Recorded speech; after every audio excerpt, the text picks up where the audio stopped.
ওদের কুরবানিটা ওদের করতে দাও, আমরা বাঁচি। মুসলিম বা তারাও হিন্দু, তারা তো মিশছে একসাথে, আমরা তো একসাথে আছি। তারা কোনোদিন দেননারি করেনি কি কারু আমাদের গলা ধাক্কান দিইনি। ওদের কুরবানিটা ওদের করতে দাও, আমরা বাঁচি। আর না তো এসে ওকে গোবর ফেলতে বলো, গোবর ফেলতে বলো, গোবর ফেললে তাহলে বুঝতে পারবে আমাদের কি অবস্থা।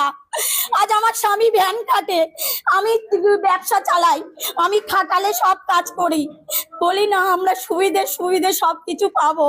আমি কি করবো এবার, আমি কি করব? আমার এই 5 লাখ টাকা ব্যাংকে দেনা, আরো বাইরে থেকে 3 টাকা করে 4 টাকা করে সুদে নিয়েছি 5 লাখ টাকা, তাতে কি করে মেটাবো? আমি কি করব? মোষ এনেছি মুদি, ও তো ফ্রি গরু দিতে পারতো বিহার থেকে, ও কেন ছেড়েছে? ও বিহার থেকে ফ্রি গরু দিতে পারতো তো, তাহলে তো সব ব্যবসাদার বেঁচে যেত যে গরু থাক।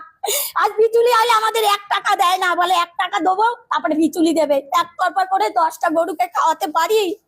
খাওয়াতে পারি? বলো আমরা কি করব বলো, আমরা কি করব? আমরা না খেয়ে ওকে খাওয়াই, আমরা না খেয়ে ওকে খাওয়াই, তাহলে আমরা কি করব? রেখাকে বলো, শুভেন্দু অধিকারীকে বলো। ওরা বলছে